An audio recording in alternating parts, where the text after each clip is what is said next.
partnering with Moses. Moses stands for Madison Organizing in Strength, Equality, and Solidarity. And they are a faith-based organization that focus on social justice and specifically ending mass incarceration. And we have Frank Davis and Sister Joan here today to talk to us, and we really appreciate their coming. Sister Joan has been with Moses almost since it first started, and she's a nun with the Dominicans. Since now. Who help sponsor Edgewood all the way from preschool to college. Yes, and if you didn't hear her, she said they help sponsor Edgewood from preschool to college. So, and then Frank was the first employee of Moses. He's been with them about 4.5 years, and we're grateful to have both of them. So I'm going to turn it over to Frank, and Thank you, Jamie. Thank you, everybody else, for being here. I just want to go over what Moses is and what we do. First, I want to thank you for myself. I'm the organizer for Moses. I have been the organizer for Moses for the last year. As Jamie said, I was the first actual paid staff for Moses back some 4.5 years ago. So I've been connected to Moses for that long. Moses is an important organization in so many different ways for me and for members like you. In trying to reform the criminal justice system, as I always say, I envision the criminal justice system as this big boulder, and each and every one of us are like droplets of water. And does anybody know water will grow rock eventually?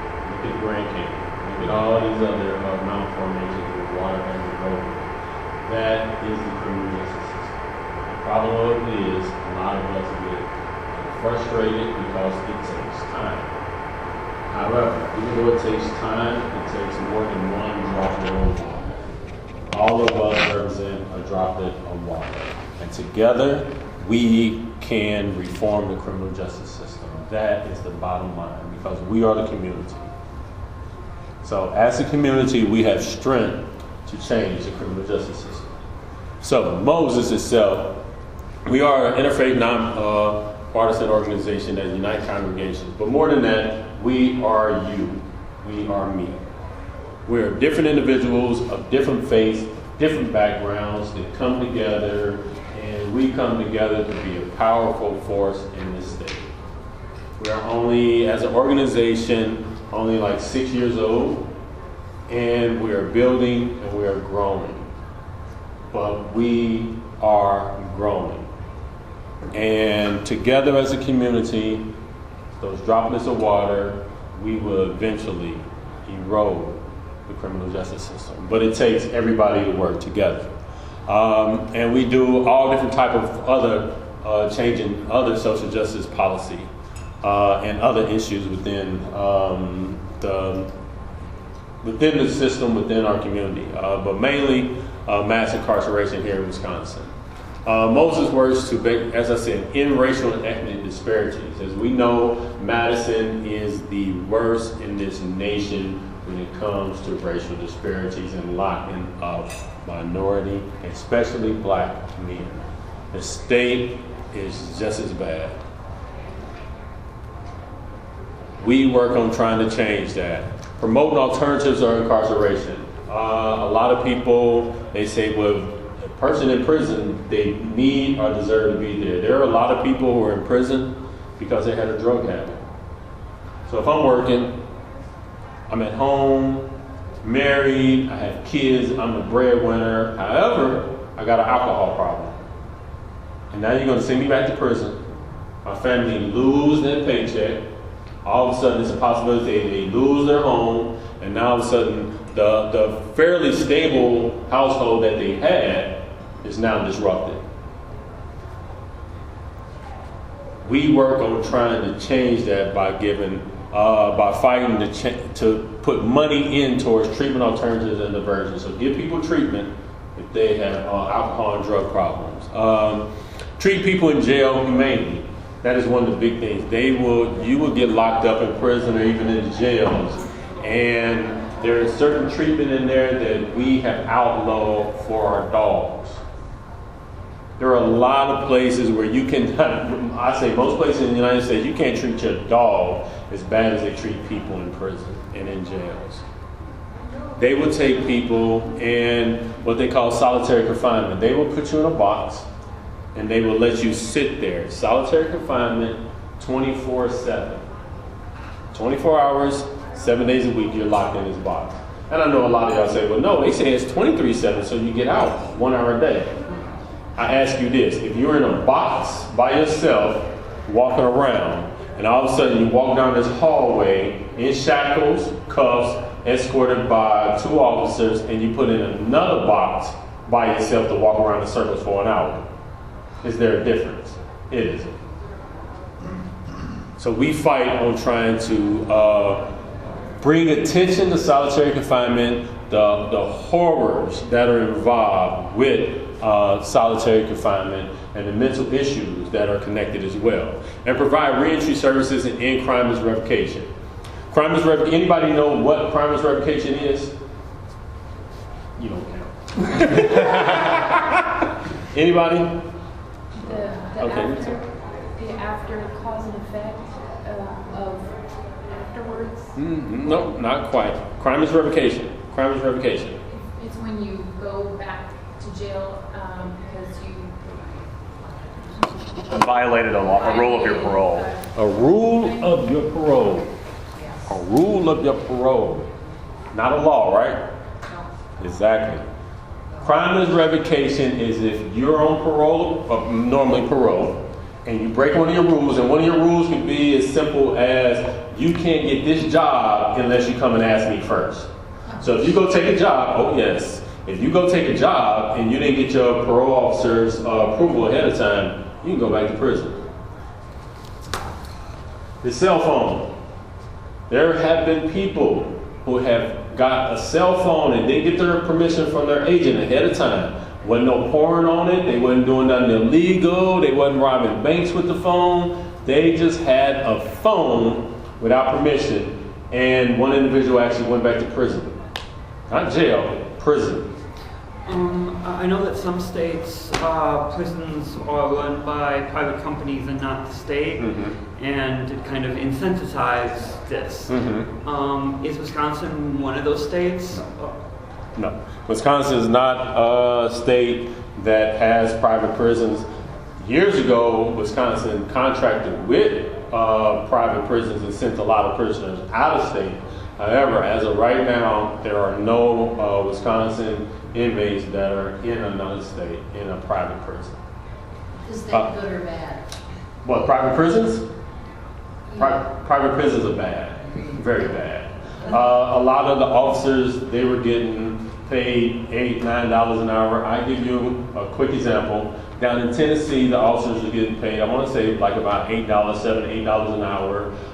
There were guys who, I'm talking about the officers bringing in drugs because they wanted to get extra money. There were a lot of officers, there were a lot of inmates down there who came up with a lot of venereal diseases. Individuals were escaping, or not necessarily escaping because who cared, but just a lot of different stuff was going on that they, no.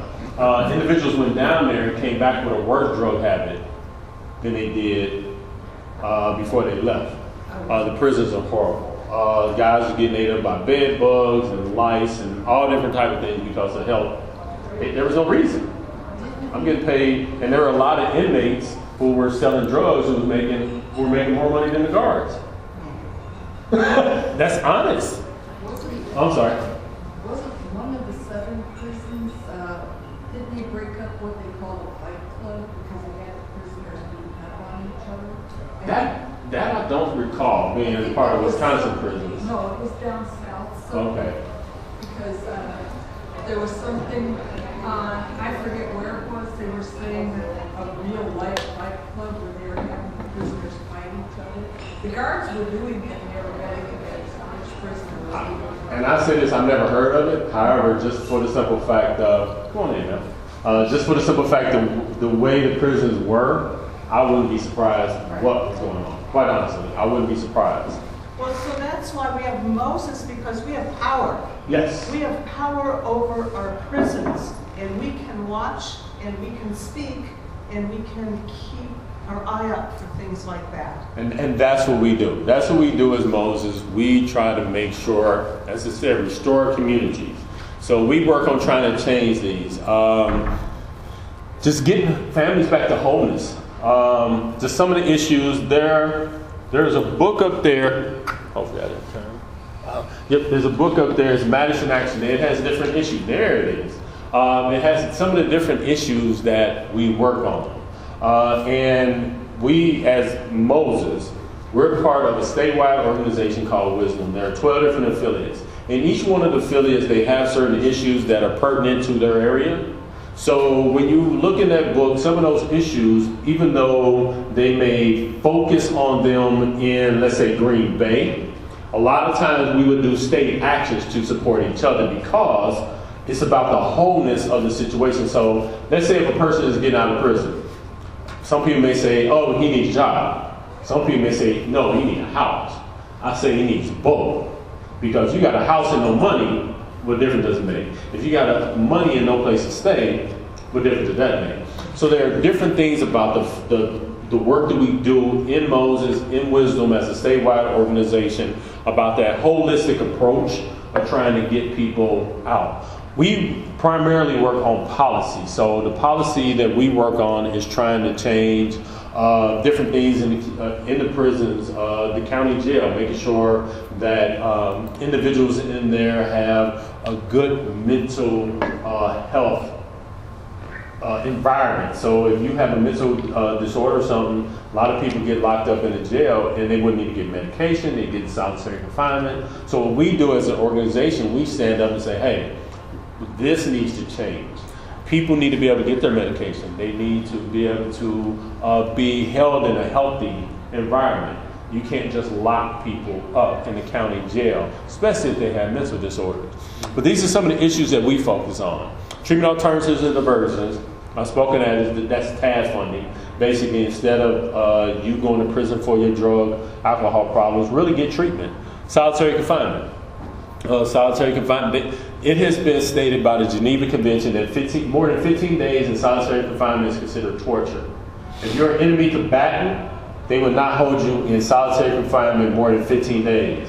In Wisconsin, they will hold you in solitary confinement for a matter of years. Years. 3, 4, 5, 6 years. I'm a recipient. For those that don't know, I was previously incarcerated. That's the reason why I fight. I was locked up in solitary confinement for 3 years in Bostonville. What they used to call Supermax. Sure. 3 years. What led to your release? Huh? What led to your release? My MR, mandatory release. They had to let me out. But when I was there, these are the mental things that happen to it. One of the things I've come to realize is that everybody is broken. Everybody has some damage in them. I don't care how stable you are. I don't care what your environment was when you grew up. You could have had mother, father. You could have been in an upscale community. We all have some type of damage. Sometimes it's low level. Sometimes it's high level. When you're in solitary confinement, you will receive a certain type of damage that sometimes is unquantifiable at that time. And sometimes you don't even know it.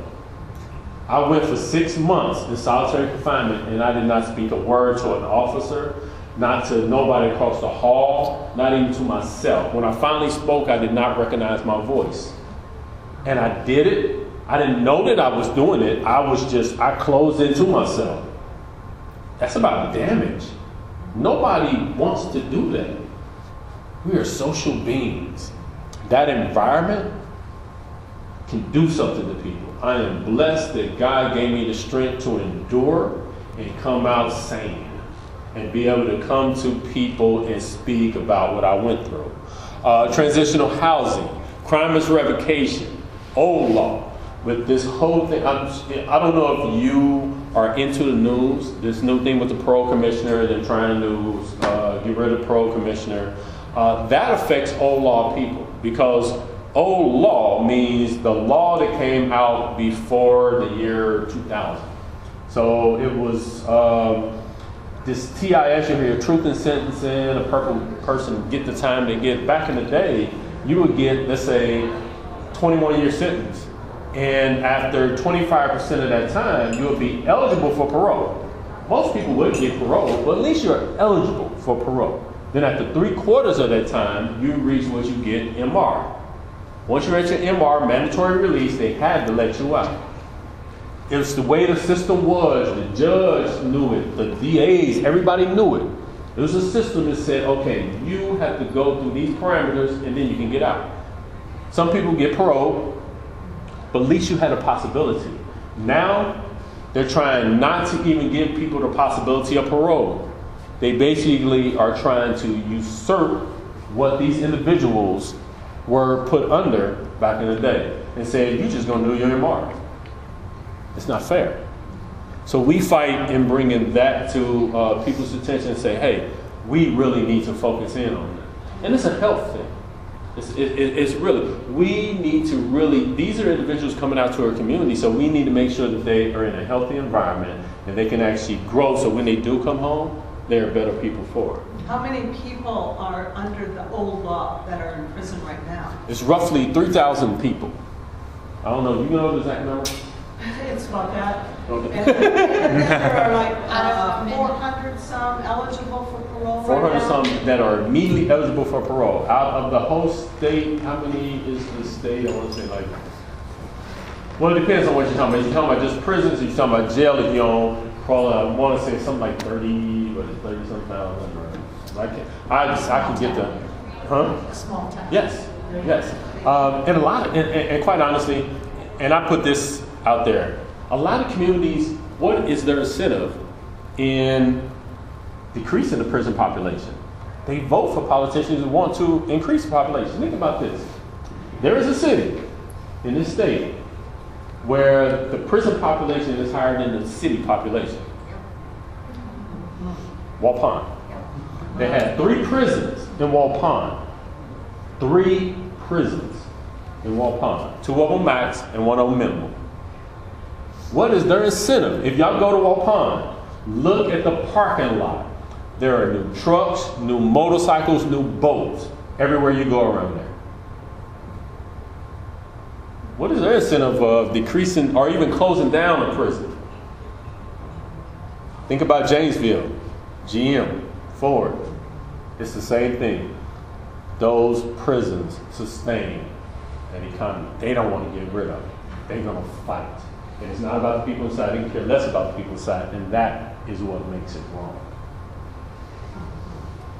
Integrated voter engagement. This is something else we're coming out with. And this is really about Moses going out in the community, speaking about our issues, and getting people to speak about what they really care about, one, in their community, and what they think needs to change within the criminal justice system.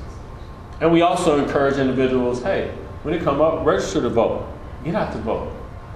Know what your issues are. Know where you stand. Know where the politicians stand.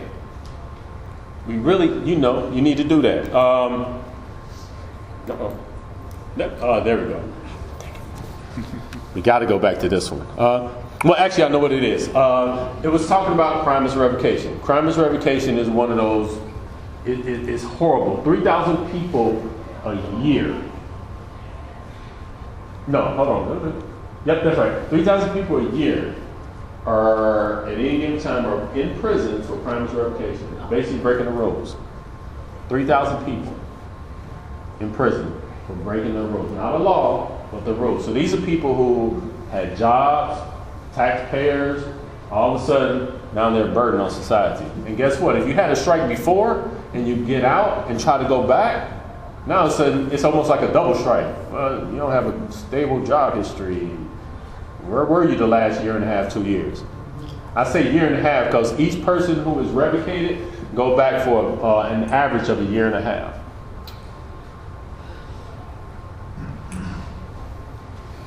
So what is revocation? Revocation, as Jamie told us before, and I think Adam even kicked it off. So. It's when the Department of Corrections basically take you when you're out here on your rules, you break a rule, and they send you back to prison. They basically send you back to prison. And this is the other thing about revocation, that when they send you back to prison, let's say you got out of prison, you were out for 3 years, and all of a sudden they send you back and they revocate you for 2 years. They can actually take the 3 years that you were out on parole, doing good, they can take that away. They said you got to redo it over. So did y'all follow that? So if you get out, you have 5 years left on parole. You were living out in society for 3 years. You got 2 years left. They revoke you for 2 years. Let's say they revoke you for 2 years. They can actually take that 3 years all the way back. So basically, start pro all over again. Yes. How did I get back there? Can you be denied parole at that point? No, once you get, once they revoke you, they send you back to prison. Let's say they send you back to prison for 2 years. Under the old law, under 75% of the time, after 75%, they have to let you out. You get a new MR. Basically what happens is when you get revoked, you don't get a parole off of that. Whenever you get revoked, you're going to MR if you're on the old law. So basically, if you get revoked for 3 years, you're going to do 2 years. You're not going to get out of it. They do not, when you go back off of revocation, they will not let you out of it. So it's your original MR? No, it's the MR off of whatever you get revoked. So if you have 2 years left and they revoke you for 3 years, you have to do 2 years, but that 2 years that you had left stops. And whatever the street time they take away, they can add to it. So if they just take away 2 years of the 3 that you were out, when you do it in MR, you're going to have a year left of the 3 years that they gave you because they MR'd you after 2 years. So you're going to have a year left plus the 2 years that they took away from your street time and the 2 years that you have left. So basically you're going to have 5 years left. So basically you're going to have to do your 5 years all over again. And a lot of people don't even understand that. They just, you got to go back for a year or two. No, this disrupts lives, kids' lives, communities. And after your 5 years, do you always get the ankle bracelet off? Or do you have to wear it for the rest of your life? Well, for some people you do. Some people you do and some you don't. They change some rules where, if you get revoked, for a lot of people, you automatically get put on it now. And the reason why they were putting everybody on it, because they had to justify the federal money that they were getting. So in order to justify the federal money that they were getting, because as anybody know, use it or lose it, especially when it comes to federal money. Yeah. So what they had to do, they said we got to use it. So they started putting more people on GPS because that's what they needed to do. They needed to justify the federal money for GPS. So they started putting more people on GPS. And what happens is people are like, well, if there's more people on GPS, then it must be there's more dangerous criminals. No, they had to justify the federal money. Because if they didn't, they would lose. Those are the things we have to understand. This is a game with people's lives at stake. And as I said, about 3,000 individuals are revoked yearly, and thousands of others are held in county jails and not revoked. So they can actually under investigation, let you sit in the county jail for 2 months under investigation. Sometimes it's just punishment. They want to punish you without punishing you. So after 2 months, they'd be like, okay, we're going to release you. Guess what? If I just got out and I got a job at McDonald's, I've been there for 5 months, you locked me up for 2 months, guess what? I have not earned enough PTO to cover that 2 months. I'll lose my job. They know what they're doing. If not, they will let you out. In 2015, $145 million was spent on crime and revocation. In Wisconsin? In Wisconsin. I wonder how much. Let me see. They could have built some apartments. They could have got better job training. They could have, the things they could have saved. And then the people that they actually spent that money on, if they were actually working and paying into the community, this could have been a surplus. So crime and revocation is the primary reason that black people are admitted to prison in Wisconsin. Did you know that? Not new crime.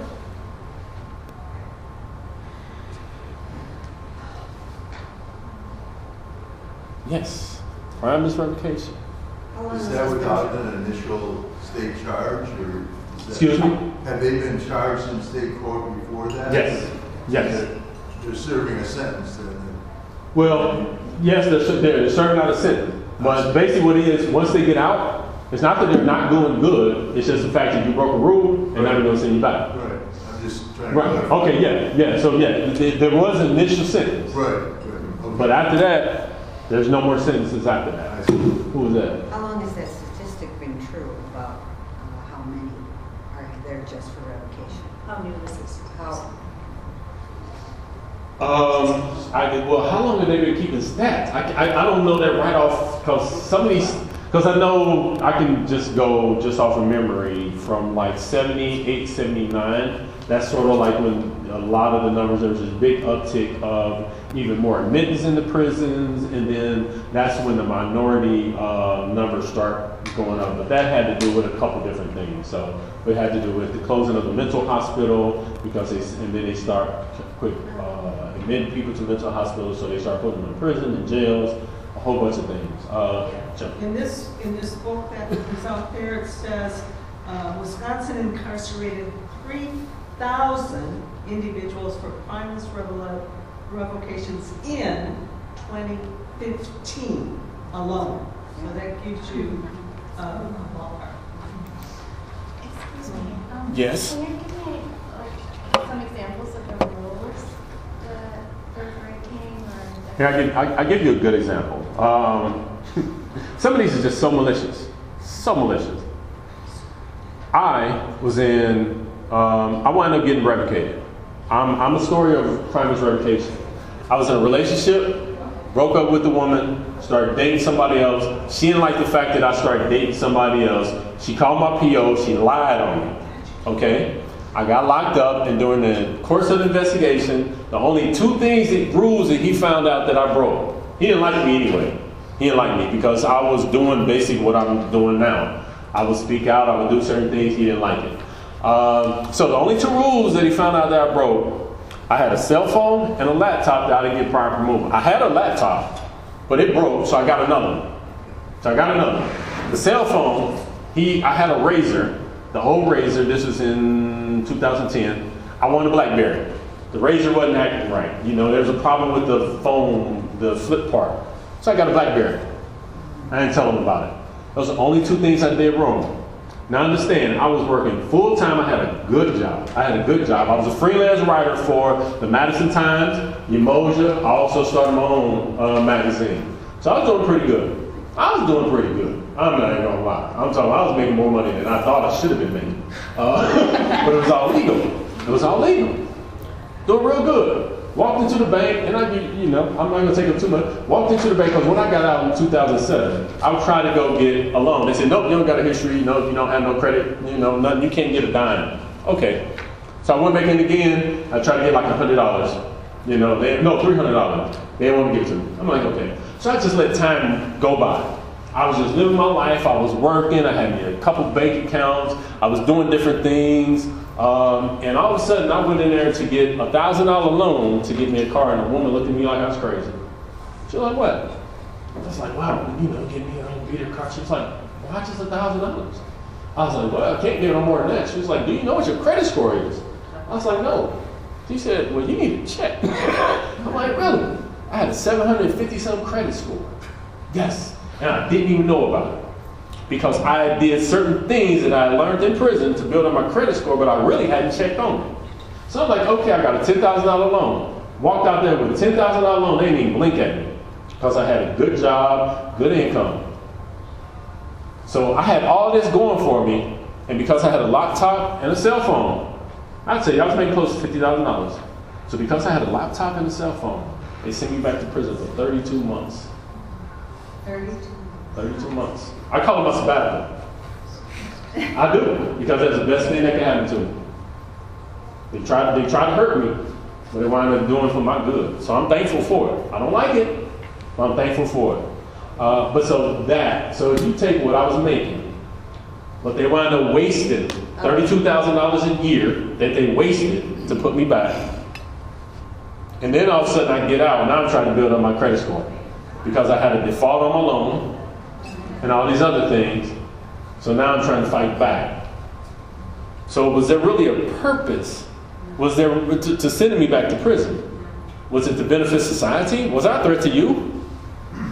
I wasn't doing nothing. There were so many people that came and said, no, Frank is upstanding. I'm talking about business owners and, really upstanding people. Guess what? When you face revocation, they don't matter. There's no trial. You don't get to go up in front of, a jury of your peers and them to say, okay, it's basically one person, an AOJ, and more times than not, they're going to go with the parole officer who says he needs to be paroled. AOJ means administrative law judge.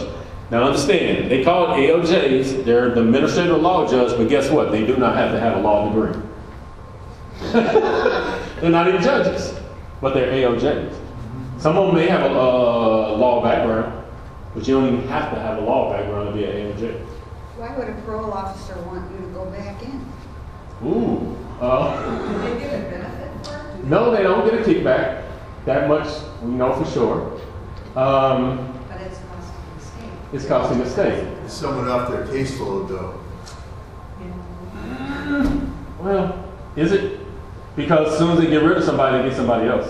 Yeah, that's true. But for temporary. That's one of those questions. I hate to be facetious and answer the question, but We still, all of us all, I'm a church person too, have an idea that we have to be tough on crime in order to protect all of us. So that the parole agent who gets the reputation for being tough on crime, we reward them. That's not being tough on crime. It is. Well, they think it is. right. But Their perception. this is the true reality. And that's the reason why I started off by saying this is the power, because they do it because we allow it. We allow it. We sit at home in our comfortable beds, our sofas, and we're complicit because we don't do nothing. These are our tax dollars.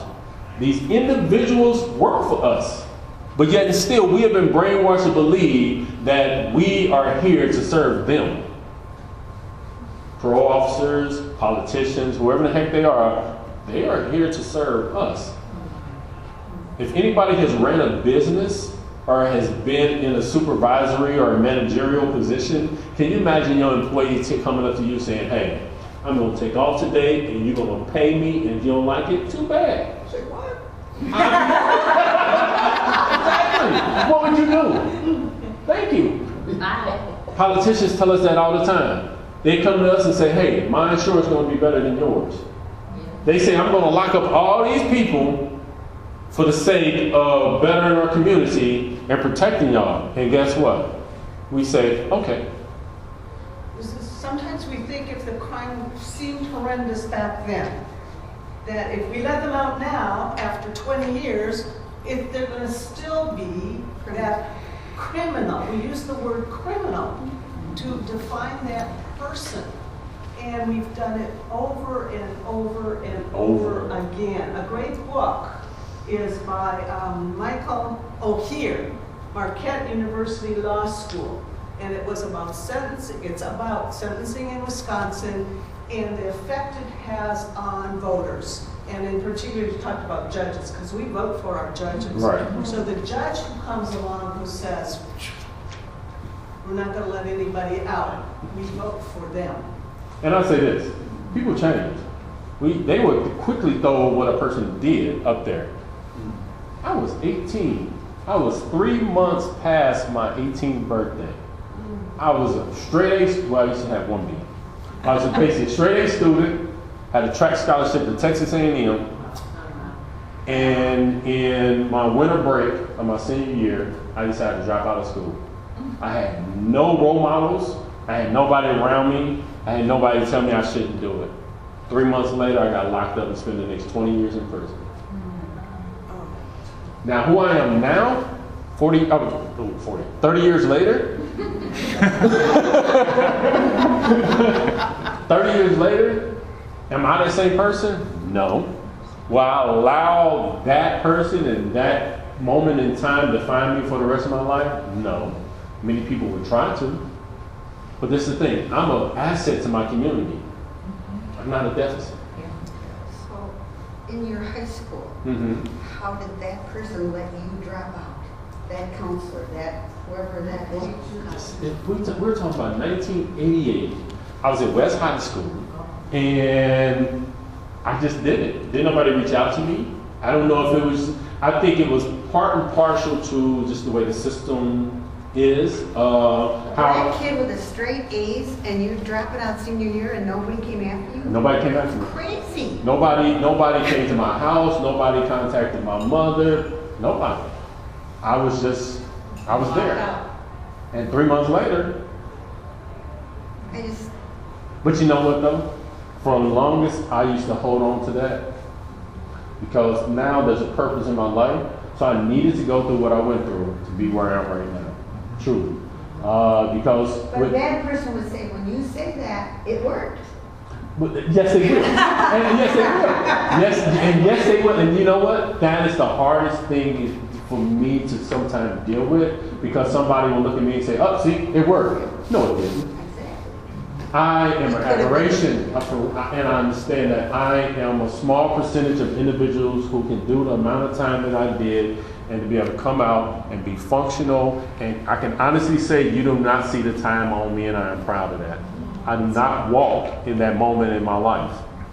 So I'm not going to take up all of your time, but we as in Moses, that's what we do. We fight on trying to change the system. We fight on trying to change people, to try to heal people, and try to, really get average people who are out here who maybe never seen nobody like me, who never had this experience, to say, okay, I want to be part of trying to change that. Could you talk for just real quick about, so the role of congregations in Moses? Our church is not a member of Moses. Right. What the role of congregations is, about how many churches in Madison are members? Well, okay, right now we are affiliate-based congregation. We have 27, I do believe, 27 congregation members. And what happens is we have meetings, we come together, we, as a collective, we work together. With the congregations, we want a core team to be within the congregation. Therefore, that core team can actually work on issues, community issues, the issues that the church finds important to itself. And then those core issues, as that core team coalesce, that's how me as an organizer stay connected with churches and the members to really get individuals energized.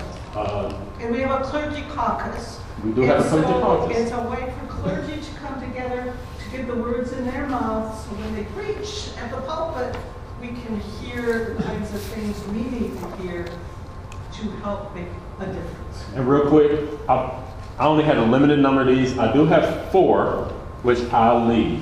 This is a book that was published a couple years back. These are basically revocation letters. So these are individuals who went through the crimeless revocation process, and this is a book in their words. So I have 4 of them. I'm gonna leave it here. Hopefully they can get passed around. If you have you want to look at it is a very insightful read. So I encourage individuals to read about it. Yes. Do you work at all in the parallel system with the mental health system? There's a lot of solitary confinement at Mendota and up in Oshkosh and stuff. Do you work with those folks at all? What we do have a statewide mental health, I guess you say, focus. Well, it's sort of task force, yeah.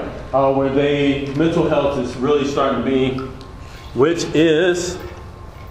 Well, actually, even part of this, I forgot, it's part of that. We did a mental health assessment about how it affects individuals of going back to prison, the family members, and the mental health component of people's well-being is really at the center of a lot of what we do. Even with the county jail, that was a big component, trying to make sure that people with mental health issues, they were addressed when they got locked up in the county jail, prison, and everything. And so to make sure that they're actually taken care of.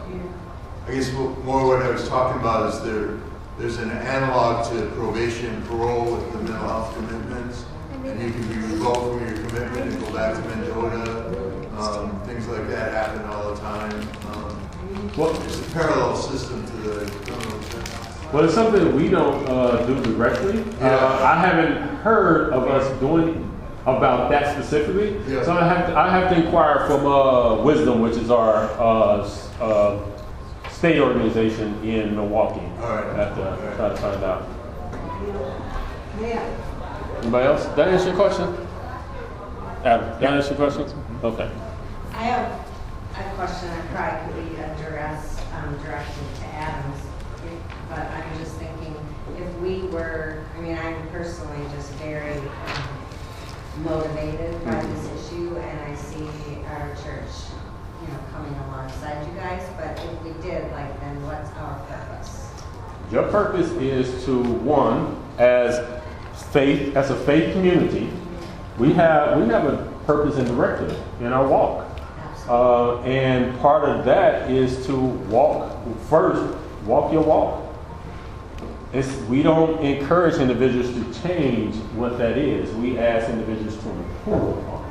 So we're called upon to go out to try to help and change our community.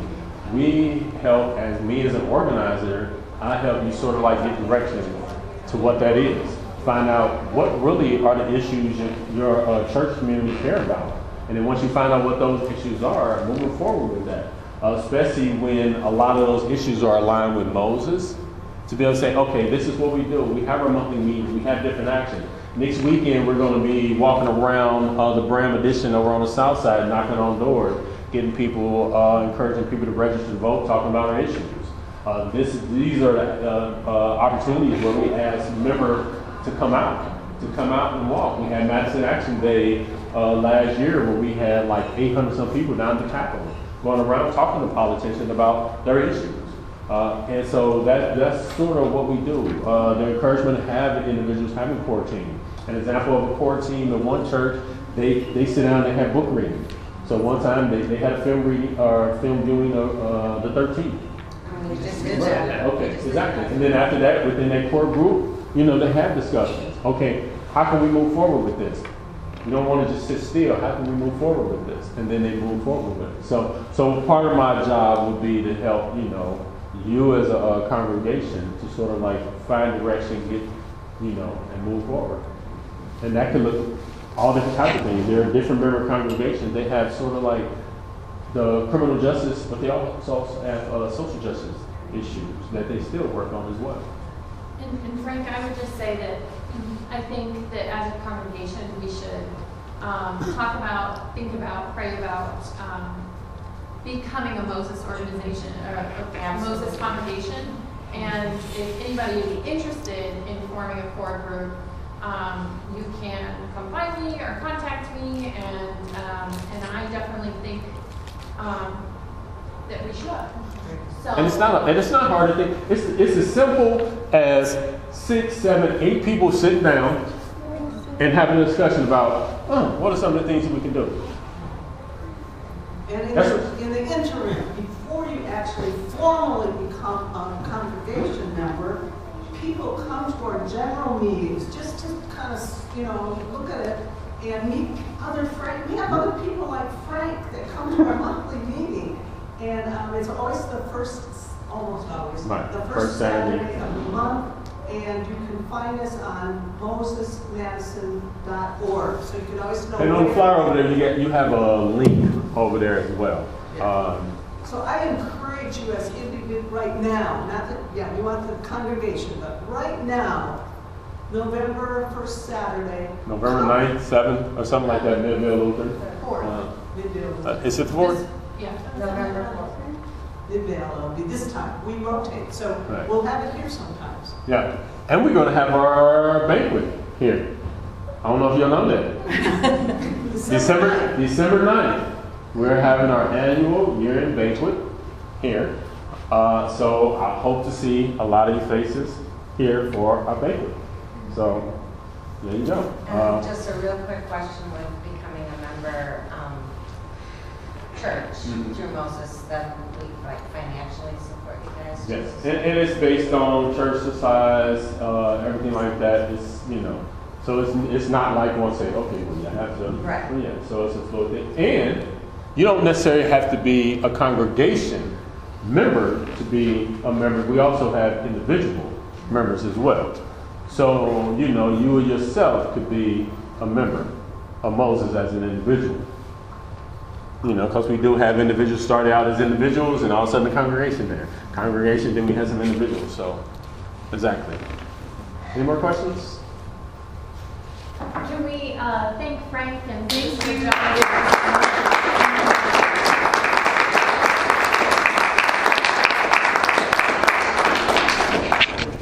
We'll let those that need to go to second service go, and thank you guys for coming. And again, feel free to grab me or Frank or Mr. Joan afterwards if you have any questions. If you think of anything after this, email address, telephone number, you can always email me, call me. I have a card over there, and you know, any questions or anything like that, I have no problem. So yes. Thank you. Thank you. Thank you. Thank you.